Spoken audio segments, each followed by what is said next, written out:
predecessors as the Secretary in the Congress, and my dear friend Surinder Singh. Today, I want to talk to the new generation, those who are young, are working in Panjab or are interested in Panjab. My talk today would be for them. I have chosen a topic in which I would like to introduce a manuscript, a Persian manuscript, which was compiled during the reign of Shah Jahan, the Mughal emperor whom every Indian knows, the creator of the Taj Mahal.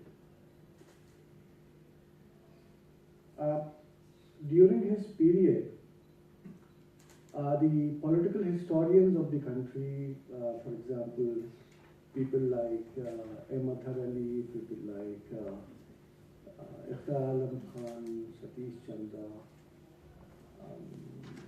you name any of those stalwarts, and read their articles and books, the impression which you get is that all secular things happened only during the period of Akbar, and then perhaps as a carry forward during the reign of Jahangir, as far as Shah Jahan and his period is concerned, there was an introduction of communalism, this virus of religion, which was entered into the body politic of the Mughals, in the sense that he took up the title of Sahib Karan Isani, the second Taimur, was looking towards Central Asia and was not actually interested in what is happening at the local level. And of course, then Sajjadunath Sakar and others went on to show how Aurangzeb, did everything in the same manner as what is happening today. I am talking about a manuscript which was written by a common man. It was not written by a court officer. It was not written by Abul Fazl, who can accuse that he is the acolyte of the Mughal court. By Abul Fazl तारीफ नहीं करेंगे तो कौन करेगा? So there is one accusation which is thrown at us that why believe Abul Fazl? He is an official historian. So I'm not talking about any official historian at all. I am talking about a man who is a very common man. He is most of the time out of job, searching for jobs, a petty clerical position holder, living in Lahore during the period of Shah Jahan. And you know that Lahore is one of the capitals of the Mughal Empire. So he is in a Darus Sultanate, but he is not belonging to the elite cream of the society. On top of that, he is a non-Muslim. I won't use the term Hindu because the term Hindu actually does not apply during that period of time. It is a term which came into existence during the 19th century. So he is a person who believes in a religion which is indigenous, and he is a non-Muslim. His name is Surat Singh. And he is writing the account of his peer, his Sufi peer, his preceptor, who is also a common man. Once again, he is not an elite like you keep on hearing about the Chishtiya silsila. I mean, they are not elites in a particular sense, but then they are those who are very prominent people of the society. Who doesn't know about Nizamuddin Auliya and the others? They are very famous saints. His peer is a very insignificant character. He is the saint of the oil presser community, who is a Muslim. And in this account of his Muslim saint by a non-Muslim writer, there are a large number of facts which reveal the type of society which is prevailing during that period of time in Panjab, because he is based in Lahore. He is a Punjabi for all practical purposes. He is a non-Muslim, but he is bayat on the hands of a Muslim saint, who is the saint of the oil pressers, and the name of the saint is Pir Hassutehi. So the account which survives, the biographical account of this saint which survives, written by his Hindu disciple, is popularly known as Tazkirae Pir Hassutehi.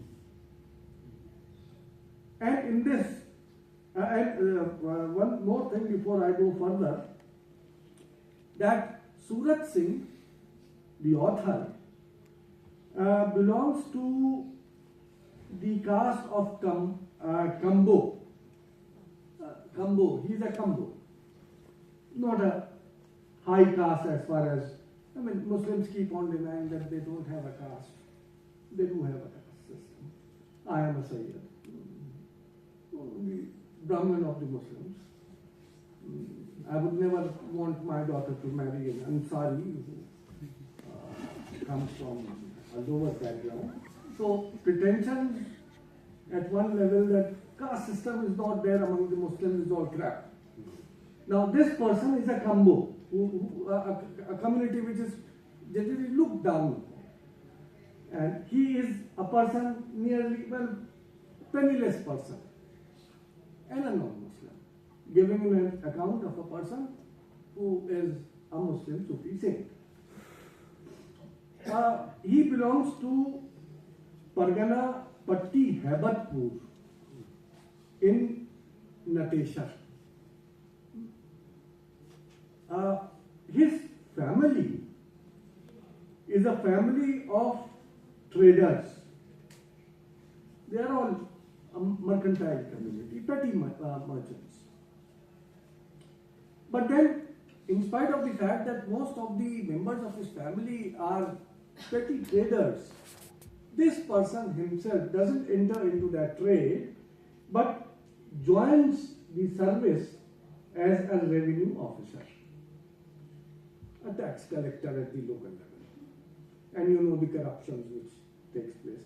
So in his account you will also find details of how bribery is to be taken. What happened when he was caught taking a bribe. How he had to go to a noble for sifarish, and how when he bribed the noble, he was once again reinstated into the same situation as it prevails today. So he gives account of all that. His brother Gangaram was the first to become, an acquaintance and later on disciple of a person known as Sheikh Kamal. Now this Sheikh Kamal was in turn the disciple of Pir Hassutehi of Lahore. Right? So there are two brothers of the same family who are associated with the Muslim faith. he says about himself, because while he is giving the account of his peers, he also intermingles into that account his life history as well, his own family, his own conditions. In fact, if it won't even be wrong to call it as not a taskara, but the autobiography of this person himself. So it's about, he says that it is about my saint, but it is also about his own family, his own self. Thirdly, there is only one manuscript of this source, which is now available. The only manuscript. And that manuscript is with us at Aligarh.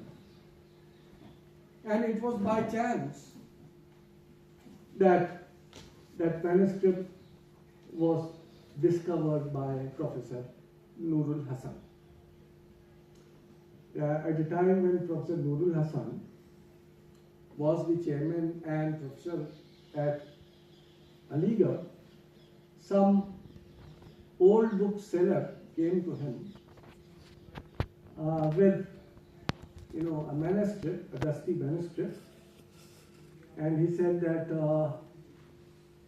if there is some buyer for this, Nurul Hasan asked him what is the price. He said 20 rupees. Khareed lo ise. Nurul Hasan gave him 200, and now that is a prize collection in our department because there is no other copy available anywhere of that particular manuscript.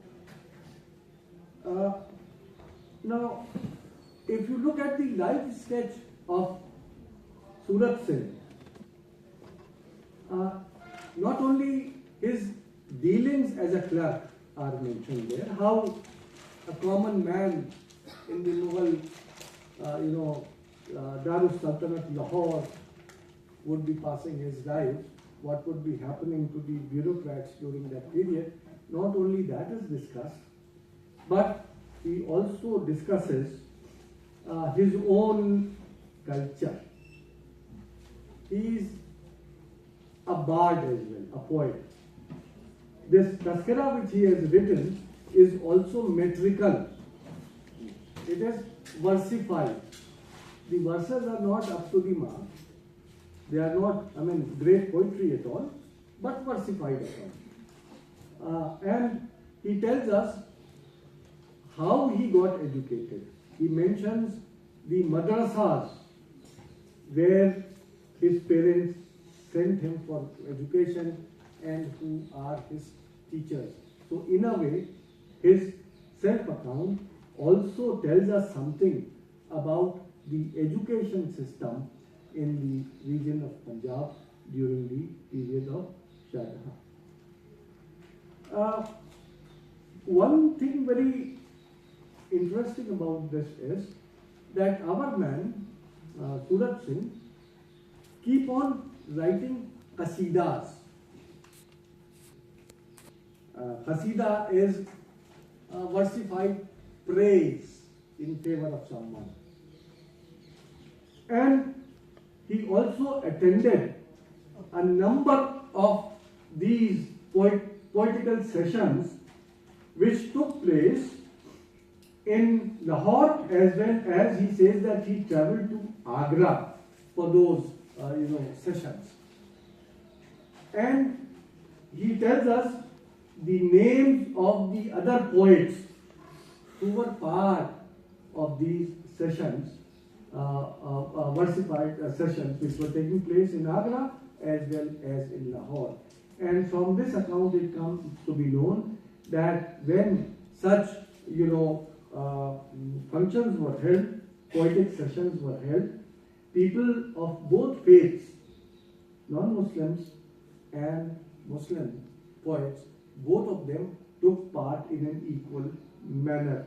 the mushairas where such gatherings, in the mushairas which are taking place, there are poets like Mir Ilahi, Talib, Sozi Jalali, Mir Hashmati, but along with them Dayal, Chandrabhan Brahman, and a very famous Hindu poet. I mean, the way he is being referred to appears to be that he was very well-known poet of Parsi during that period, Nand Rai. They used to participate, and he is very, with pride he says that I was in the same function reciting my poetry where Nand Rai was also reciting his verses. So, qasidas were written by him. He says that one of the qasida which I wrote had 150 baits in them. So, he tries to build up self-praise that he is such an accomplished poet. Along with that, in one of the qasidas, if you read it, which are given within this volume, there is a qasida not in favor of the emperor or the nobles, or his peer, or of someone else, but a qasida in praise of Prophet Muhammad and Hazrat Ali. He is a non-Muslim, but he is composing qasidas. You may say that in order to get some money, he might be, शायर को क्या जाता है जिसके बारे में press करवा लो वो कर देगा. But then he also has mystical experiences. He sees dreams, mystical dreams, and never once does he meet any of the Hindu gods. He always in his dreams meets either Hazrat Ali, the Prophet of Islam, or some of the Muslim Sufi saint, and the only person who is not a well-established Muslim saint, either a prophet or a person like Imam Ali or the Chishti Sufis, one prominent person who is none of these is Guru Nanak. Again and again he says that I met Guru Nanak in my dreams. He keeps on coming to me. And my peers told me that it is me or him that is in material. We are one. So whether you are seeing Peer Hasu or you are meeting Guru Nanak in the dreams, that is one thing. So his dreams are dreams which should have been seen by a devout Muslim. But here is a non-Muslim who is, there are certain, mystical experiences where he says that he met Hazrat Ali.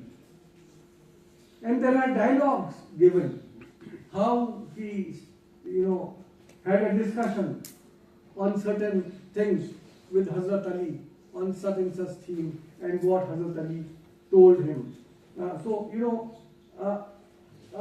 What is coming out is that the culture at Lahore during the period of Shah Jahan is a culture where there is an absolute intermingling of Hindus and Muslims together, and there are equal type of dreams, there are equal type of experiences, and incidentally, and I wrote that in the book on Sikh history and the Persian sources, which were edited by Professor J.S. Grewal and Professor Irfan Hadi, the incident where Surat Singh becomes the only person who says that he visited the tomb of Guru Nanak himself.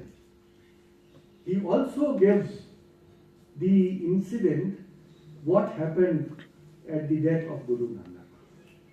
He says, just like the legend of Kabir, he transposes that entire legend that when Guru Nanak died, the Hindu and Muslim devotees of Guru Nanak, they were fighting among themselves. Some of them wanted that his body be buried, the others wanted it to be burned in the Hindu tradition. The general view given is that the body disappeared and there were only flowers left. Surat Singh says that miracle which happened at the time of Guru Nanak's death is that the Hindu devotees were satisfied to burn the body, and the Muslim devotees had the satisfaction that they buried the body. It's not the flowers which were buried. He says that both of them were satisfied, as if there were two bodies which appeared, one to be buried, one to be cremated. And he says then a tomb was created, and today the tomb does not exist, and there are hardly any. I mean, you people are sitting here, you would guide me whether there are any recorded visitings by somebody to the tomb of Guru Nanak, the actual tomb. But Surat Singh says that after seeing him in the dreams, he visited the tomb and he paid his devotions there. So, his account is not only, very relevant and important from the social, economic point of view for the study of the Mughal society, what type of society was shaping up.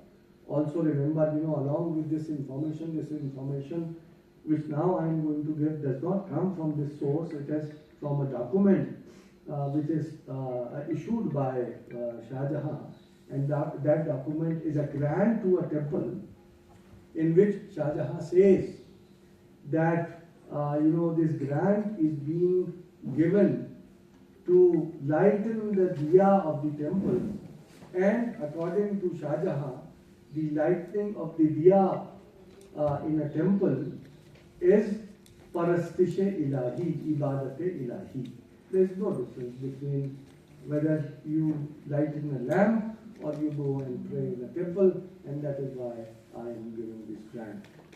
This information which is found in the Vrindavan documents which have been translated and discovered by Prof. and one of his American colleagues. But one can doubt the official document, but here is a person of the common Mughal society almost referring to the same thing when he says that that Guru Nanak and his Muslim peers are one, there is no difference between them, and secondly, that how even being non-Muslim, he is seeing in the dreams the Muslim saints and living a life which if he would not have given his name, it would have been very difficult for us to find out whether the writer of these pages was a Muslim or a non-Muslim, a Sikh or a non-Sikh, because that is how this entire account. Unfortunately, this account has neither been edited so far, it has not been printed, and there is hardly any attempt to get it translated. A few years back, I just printed the facsimile of this particular manuscript, but it was just a very small attempt on my part, in which around 500 copies of facsimiles were printed and distributed, because we had this feeling that being the only manuscript in the world, if something might happen, then it would disappear. So at least we would have 500 copies available in various seminars and libraries, from where people working on the 17th century culture, especially of Panjab, can get benefited. Thank you very much.